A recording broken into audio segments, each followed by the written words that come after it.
یا رسول اللہ، ایک ہندوستان کا نوجوان اپنے ہندوستان کا نوجوان، اس کی ماں نے چرخہ کاتا، باپ نے رکشہ چلایا اور اپنے نوجوان کو لندن بھیج دیا۔ صرف یہی واقعہ تقریر ختم، محبت سے بولے یا رسول اللہ۔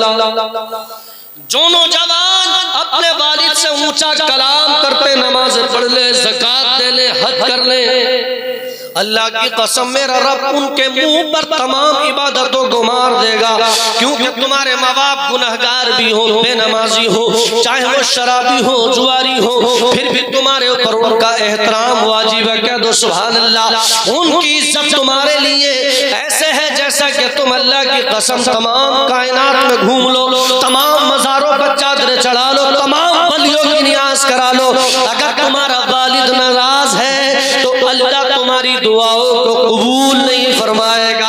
تو اس ماں نے، اس کے والد نے لندن بھیجا اور وہاں 1-2 سال نے شادی لندن میں کر لی اور اس نے حج کی درخواست لگائی، پاس آ گئی، لندن سے پہنچا حج میں، خانہ کعبے کا طواف کیا، اس نے سعی کی، عرفات میں پہنچا، نبی کے گنبد پہ پہنچا، صلاۃ و سلام پڑھنے کے بعد، تمام ارکان کرنے کے بعد جہاز میں بیٹھا، آواز آئی میرے بندے ہم نے تمہارے حج کو قبول نہیں کیا ہے۔ پھر دوسرے سال پہنچا، اس کے کانوں میں آواز آتی ہے میرے بندے تمہارے حج کو قبول نہیں کیا۔ تیسری بار پھر پہنچا، آواز آئی میرے بندے ہم نے تمہارے حج کو قبول نہیں کیا، یعنی چوتھی مرتبہ پھر پہنچا۔ میں بتانا چاہتا ہوں حج پہ حج کر لو، نمازیں پہ نمازیں پڑھ لو، صدقہ و خیرات کر لو، چاہے دنیا کے کتنے مولوی کو، مفتی کو، چاہے کتنے بڑے اللہ کے ولی کے دربار میں نیازیں لگا لو، کتنا پیسہ لٹا لو، اللہ کی قسم یہ ناراض ہو گئے تو کوئی بات نہیں، مگر تمہارا والدین ناراض ہو گیا تو نہ دنیا میں کامیابی ہے نہ آخرت میں کامیابی ہے۔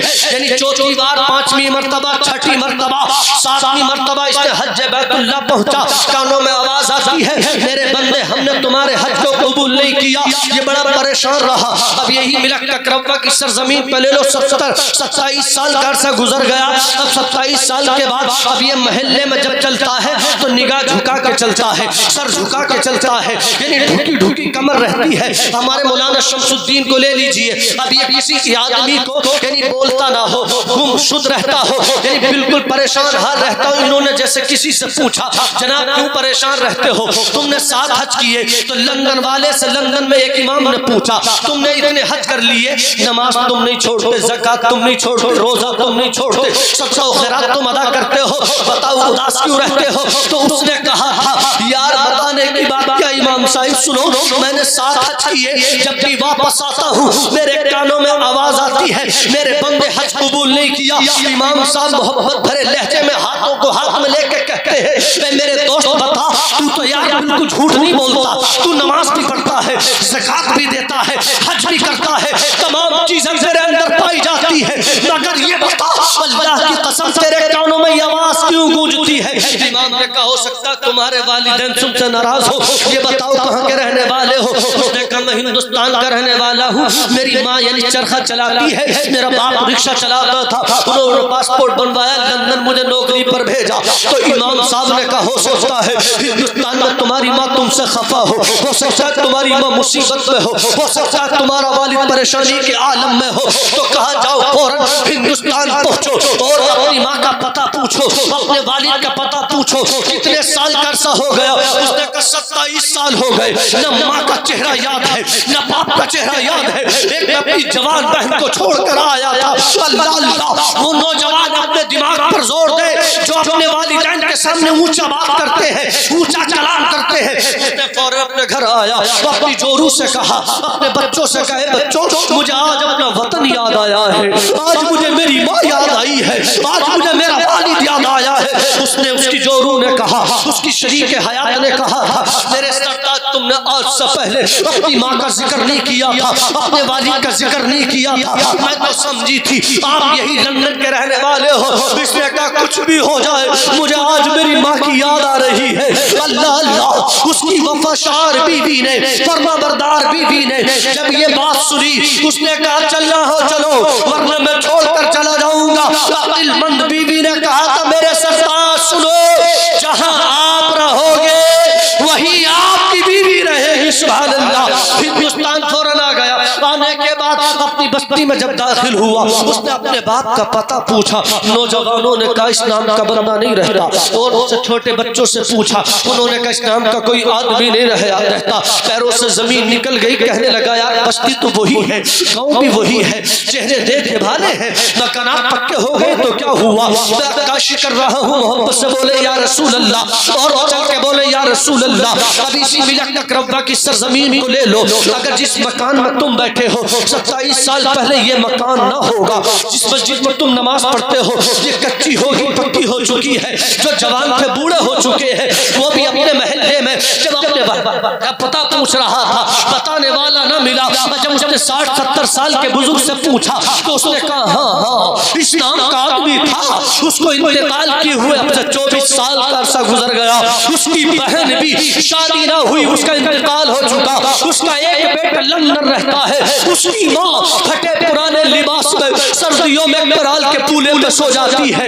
اس کا جسم بھی ڈھکا نہیں رہتا. بیچاری رات کے سناٹے میں بھیک مانگنے نکلتی ہے. اگر اسے کوئی روٹی دے دیتا ہے بیچاری کھا لیتی ہے, ورنہ گلی کوچوں میں چلتے ہوئے آواز لگاتی ہے لوگوں اپنے بچے کو پردیس مت بھیجنا, اپنے بچے کو باہر مت بھیجنا, ورنہ کہیں ایسا نہ ہو تم کو بھی بھیک مانگنا پڑے. یہ رونے لگا. اپنے محلے میں اپنی گلی میں پہنچا تو تمام مکانات پکے تھے. 27 سال پہلے جس ٹاٹ کے پردے کو اپنے ہاتھ سے لگا کر گیا تھا آج بھی اس مکان کے اوپر 27 سال پرانا ٹاٹ کا پردہ تھا.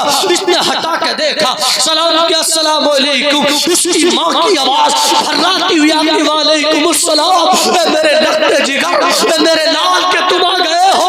یہ لپکا اپنی ماں کو چادر دیا, دینے کے بعد اپنی ماں کا جسم کو ڈھاکا. اس نے کہا میرے بیٹے مجھے چھوڑ کے مت جانا, مجھ سے الگ مت ہونا. اب بھیک نہیں مانگی جاتی, لوگ تانے دیتے ہیں, لوگ گالیاں بکتے ہیں. یہ رونے لگا. اس نے کہا میری ماں مجھے یہ بتا 27 سال کے بعد آواز بوڑھی ہو جاتی ہے, تم نے ہمیں کیسے پہچانا ہے؟ تو اس ماں نے کہا میرے لال اللہ پاک نے ماں کے سینے میں ایسا دل رکھا ہے اگر تو قبر پہ آ کر بھی آواز دیتا تو ماں کی صدا سن لیتا. سبحان اللہ. اللہ پاک نے ماں کے سینے میں ایسا دل رکھا ہے. اس لیے تو میرے پیغمبر نے کہا تھا اے لوگوں یاد رکھو جیسے نبی کی دعا اپنے امتی کے حق میں قبول ہوتی ہے ویسے ہی ماں کی دعا اپنے بچے کے حق میں قبول ہو جاتی ہے. سبحان اللہ. نعرے تکبیر, نعرے رسالت, علماء اہل سنت, عظمت والدین, نعرے تکبیر, نعرے رسالت زندہ باد. جیسے ماں کی دعا اللہ کے نبی فرماتے ہیں جیسے انبیاء کی دعا اپنے امتی کے حق میں قبول ہوتی ہے ویسے ماں کی دعا اپنے بچے کے حق میں قبول ہو جاتی ہے. اللہ اللہ. اس نے کہا میرے بچے چھوڑ کے مت جانا, مجھے چھوڑ کے مت جانا. میرے حضور نبی پاک صلی اللہ علیہ وسلم کا فرمان جو میں نے حدیث پاک سنائی ہے, اس ماں نے کہا تھا اے میرے بچے اب مجھے چھوڑ کے مت جانا. اللہ اللہ. رونے لگا. کہا میری ماں اب میں چھوڑ کے نہیں جاؤں گا. روتا رہا. اس نے ماں نے پوچھا میرے لال تم کیوں روتے ہو, تمہاری آنکھوں میں آنسو کیوں ہیں, تمہاری یہ حالت کیسی ہوئی ہے, میری ایسی حالت میں بچے کا خیال ہے. تو اس ماں نے جب یہ پوچھا تو اس نے کہا ماں میں نے 7 حج کیے, ہر بار کانوں میں آواز آتی ہے اے میرے بندے ہم نے حج قبول نہیں کیا ہے. اس ماں نے ہاتھوں کو دراز کیا, کہا مولا اس میں میرے بچے کا کیا قصور ہے, میرے مولا اس میں میرے بچے کی کیا غلطی ہے. اے میرے پروردگار میں تجھ سے دعا مانگتی ہوں میرے بچے کے حجوں کو قبول فرما دے. غیب سے آواز آتی ہے اے میرے بندی جس وقت لندن سے ہندوستان چلا تھا تیری خدمت کے لیے چلا تھا, ہم نے اسی وقت اس کے حجوں کو قبول فرما لیا. سبحان اللہ, سبحان اللہ, سبحان اللہ, سبحان اللہ. کہ صدقہ بھی دے دیا ہے یہ ماں ہے, کہ صدقہ بھی دے دیا ہے نظر بھی اتار دی یہ ماں ہے جناب. کتنی مصیبت میں ہو لوگ کہتے ہیں, اور میں عظمت والدین کے تعلق سے جو لوگ کہتے ہیں صرف ماں کا بیان ہوتا ہے. میں آپ کو بتا تو گھر میں شادی ہوتی ہے, کوئی پروگرام ہوتا ہے, ماں دھی سے مل کے بہت روتی ہے, اس کی بہنیں بہت روتی ہے, خالہ روتی ہے, مگر زندگی میں تم نے والد کو روتے نہیں دیکھا ہوگا. یہ غلط بات ہے. والد گھر میں جب بیٹی جدا ہوتی ہے اس ماں سے زیادہ والد روتا ہے, مگر وہ دکھاوے کے آنسو نہیں رو سکتا، سب کے سامنے نہیں رو سکتا، اللہ کی قسم اس کے سر پہ کھانے کا بوجھ، براتیوں کا وزن، یعنی تمام رشتہ داروں کا پریشر ہوتا ہے، مگر جس وقت بیٹی جدا ہوتی ہے یہی باپ یعنی ایک کونے میں جا کر اپنے تھکے سے یا رومال سے اپنے آنسو پوچھ کے یہ کہتا مولا میں نے اپنی بیٹی کو پال پوس کے جوان کر دیا ہے، اس کے جوڑے کو جدا مت کرنا، میری لاج رکھ لینا۔ وہ کبھی مکان کی چھت پہ جاتا ہے، کبھی کونے میں جاتا ہے، کبھی گلیانے میں جاتا ہے۔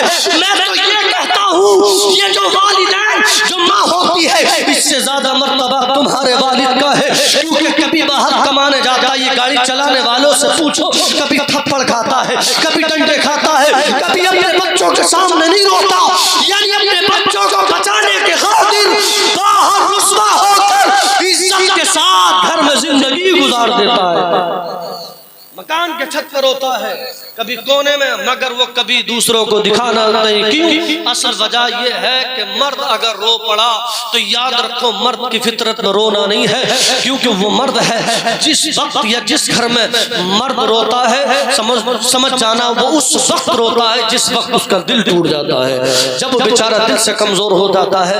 اللہ سے دعا کرتا ہوں مولا میں نے جو بولا غلطی ہو آقا کے صدقے معاف فرمائے، میرے بولنے میں جو بھی غلطی ہو نبی پاک اور خاص غوث اعظم کے صدقے انہیں معاف فرمائے۔ وما علینا الا البلاغ، کلمہ شریف پڑھ لا الہ الا اللہ محمد رسول اللہ صلی اللہ علیہ وسلم۔